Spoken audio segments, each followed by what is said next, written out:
Uncut Talk TV back at it with another Lakers post-game reaction. Tonight, your Los Angeles Lakers hosted the Minnesota Timberwolves. Tonight, the Lakers came into the night with a record of 2-4. The last game they played was on Saturday against the San Antonio Spurs on the road. I was hoping we'll get a revenge. We just lost to them recently at home at Staples Center to a thrilling overtime loss. San Antonio pulled away. Let's talk about Saturday's game real quick before I get into tonight's matchup with the Timberwolves. On Saturday, I was watching the game as well as the Dodger games, so it was kind of hard. I was going back and forth, but I had one game on the TV and one on my my iPad. The Lakers were up by more than 10 points against the Spurs.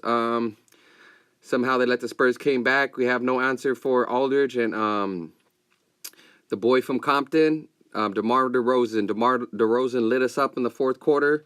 He finished with 30 points or so, and he led his way to his team to a victory. It was a disappointing loss because not only did the Lakers lose at the end, the Dodgers lost at the end. So I got a double knife to the heart on that day. It was very tough. All right, let's get into tonight's matchup. Lakers are 2-4. They're second to last place in the Pacific Division.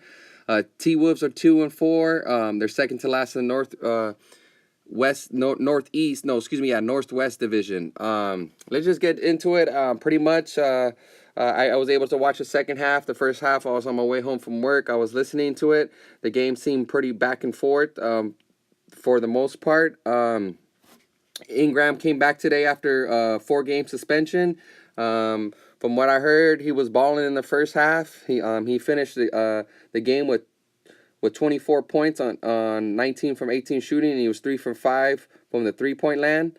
He had 5 rebounds, 2 assists on 25 minutes. Let's get into it in the second half. You know what? With the Lakers, they haven't had a blowout win. The only blowout win they had was against the Phoenix Suns, but that don't count. Every game so far has been back and forth. This game was the same thing. There was over 20-plus league changes. Let's get right into it. The fourth quarter was pretty much when we lost the game. The Minnesota Timberwolves hit 8 three-pointers in the fourth quarter. Let's get at it. I'm going to give the player of the game to Jimmy Butler. Jimmy Butler is clutch. I think we need a player like that. We need Jimmy Butler. I talked my shit about him. I said I don't want him on the Lakers, but he's a baller, man. And we need a player like him or Kawhi. Those guys they have that killer instinct. They have that, and they also could shoot the three, something LeBron can't do. Jimmy Butler hit 5 threes in the fourth quarter, and he hit a total of 6 the whole game. So that's pretty much was the game right there. I don't like how Luke at the end of the game, how he has a lineup. He didn't have Lonzo Ball in there, maybe because Lonzo Ball was struggling today. Lonzo Ball had 23 points. No, excuse me. Lonzo Ball had on 23 minutes, he only had 4 points on 2 for 6 shooting. He was 0 for 4 from the 3. Come on, buddy. We need you to be more consistent out there to help us get more victories. I like Nance. Nance was in there. He hustled a lot, and he was hitting threes to push the lead up to 5 in the third quarter.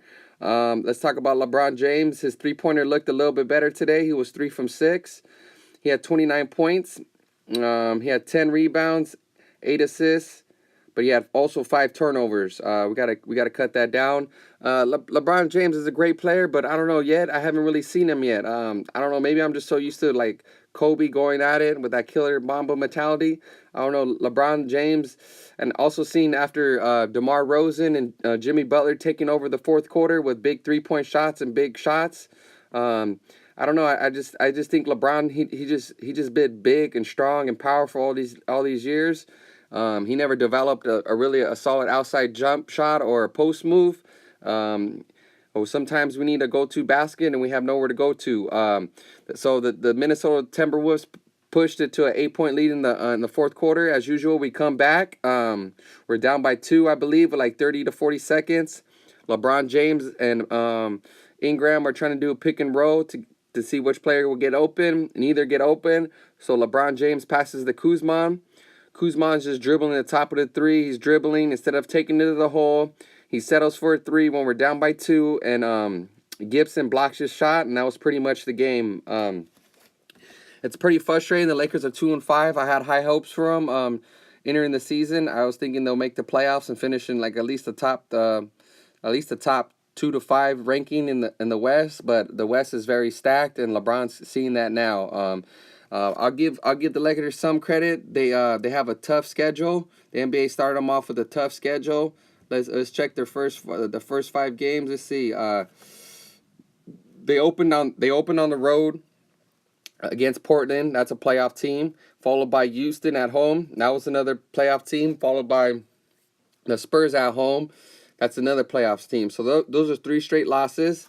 We followed it by a win at Phoenix against the Suns, but they got the #1 pick last year, so they're a sorry team.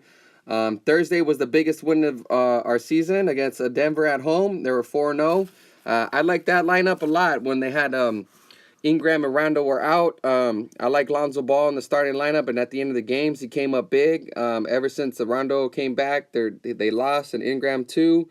We just got to figure it out. We got to play better defense. We haven't held anyone under 100 points this year. Maybe it's our style of place we play at. We play at a fast tempo. We get the ball and keep pushing. So we got to figure out some outside shooting. We need to hit some threes, and let's take a look at our next. After a 2-game road trip, we finished 0-2. Our next 3 games are at home. We play Wednesday on Halloween against the Dallas Mavericks. They're 2-4, I think. I don't know if they won tonight. Followed by the Portland Trail Blazers. Hopefully we get revenge off of them. We lost to them opening night in Portland. They're a great team. They're 4-2 right now, pending if they played today. And then we play Sunday against the Raptors. The Raptors are 6-1 now. They lost tonight to the Milwaukee Bucks. The Milwaukee Bucks and Toronto Raptors were both 6-0. That's the first time ever in NBA history where 2 teams came into tonight's game 6-0 playing each other. But the key to those games, the Raptors' best player, Kawhi Leonard, he didn't play. And Alamantunko or something, that's a hard name. He's a baller for the Bucks. He didn't play, but the Bucks won. They're 7-0 for the first time in franchise history.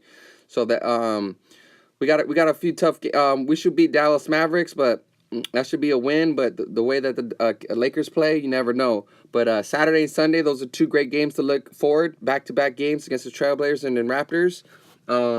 Let's get at it. My other player sauce of the game goes to the Lakers defense, Lonzo Ball, and Luke Walton. You guys got to figure out the rotation, Luke. You got to get it together. Maybe I should be the coach. I think I could run the team better. I know who to play. Maybe you should get me on the assistant coach. Holler at me, Uncutt Talk TV. You could email me there on checking me, or just leave a comment on my YouTube section. All right, this is Uncutt TV. I'm signing out. Before I go, shout out to Klay Thompson. Klay Thompson balled it today. He had a career high 52 points only on 3 quarters. He set the NBA record for most 3-pointers. He hit a total of 14 tonight, beating the previous record held by his teammate Steph Curry.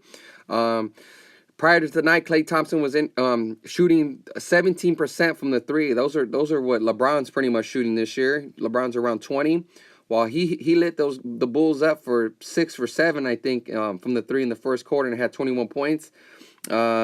He's a free agent soon. I would like him to be a Laker. His dad, Michael Thompson, was a former #1 pick for the Portland Trail Blazers. Eventually, he was traded to the Lakers, the Los Angeles Lakers, during the Showtime era, and he came off the bench and helped them win a few championships. And also, his father, Michael Thompson, he does the AM radio play-by-play talk, 710 ESPN. Check him out. He's really good. Maybe one day I might take his job. I'm gunning for you, Michael Thompson, and the 710 staff. One day maybe you might see me on 710 ESPN, God willing. All right, this is Uncutt Talk TV. You know what? If you're listening, may God bless you. Another day alive is another blessing. If you wake up in the morning and you lay your head at rest at night, that was a good day, pretty much. It was another tough loss, but hey, it's just a game. And that's about it. I'm about to sign out. Uncutt TV, one love, sign out. Peace and positive vibes.